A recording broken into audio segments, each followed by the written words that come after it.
Hey guys, Ryan here. In this video, I'm going to be showing you the fastest way to learn how to edit in Fortnite. The first thing you want to do when learning to edit in Fortnite, especially if you're on console, is you want to change your editing settings right now.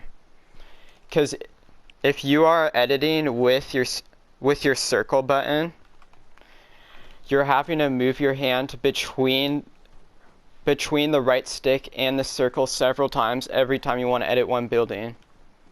That's why I'd suggest going to the custom editing setting and moving your editing option to the left stick, so that way you're only having to use one button to control your editing and you're not having to do inconvenient movements with your hands. So once you've finished changing your settings for your edit buttons on console, the next thing you want to do, and something that I've seen lots of people make mistakes with, is once you start practicing, you need to practice making wider edits or bigger edits, because not only does it make it easier to complete your next edit, as it makes the lane much narrower to finish the editing the squares, but also by practicing making wider and bigger edits, you're making it harder for enemies to determine and which way you're going to be shooting out of or which way to shoot at you once you complete that edit. The next thing you want to do when practice editing is you want to make sure you're doing it slow enough to where you're doing it right every time.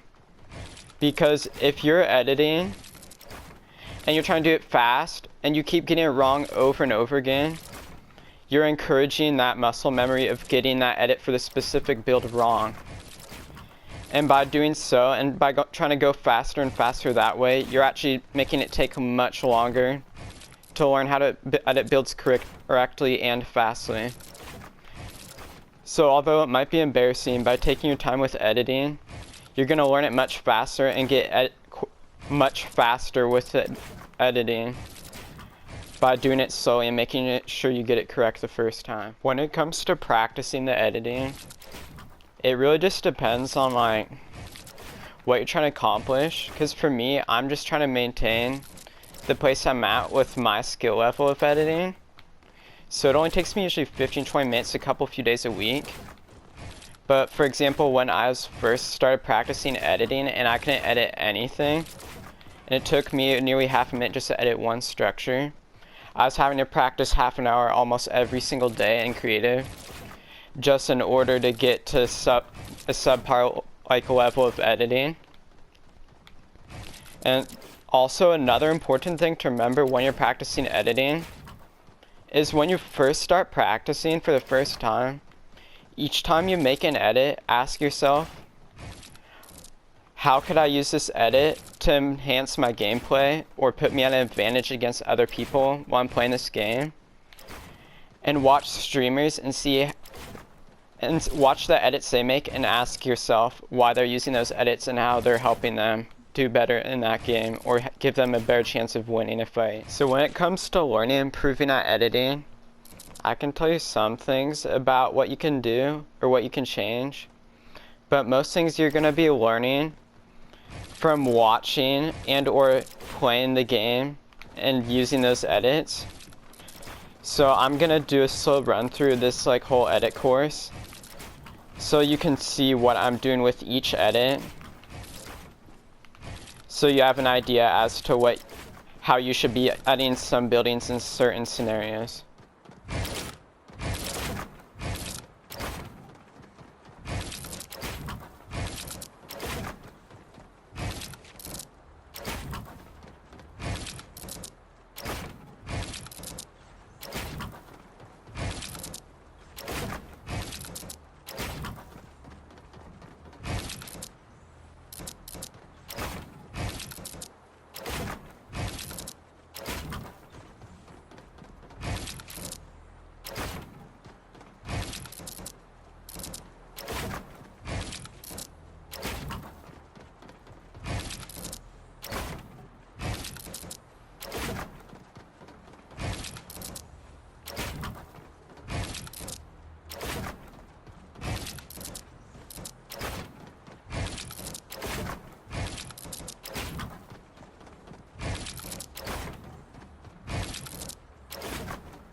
So one last tip I can't leave you without before finishing this video is how to edit the stairs.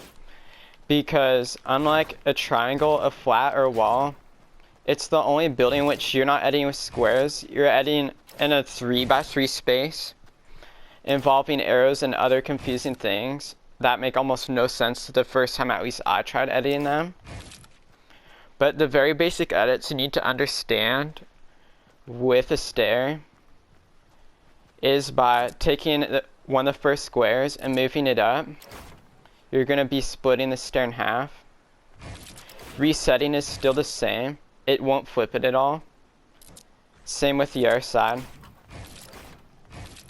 If you do it backwards, you're going to cut it in half and turn it backwards. And there are actually two ways of doing this, but if you take the back end and flip it to the front end, you're going to do a full 90-degree turn.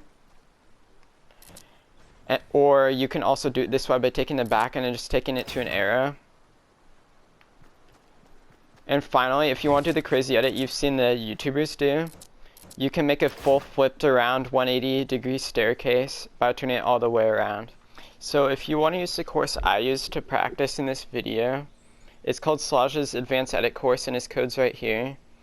Anyways, if you found this video useful and it helped you in any way, I'd really appreciate it if you'd like and subscribe to the channel and comment what videos you'd like to see me make in the future.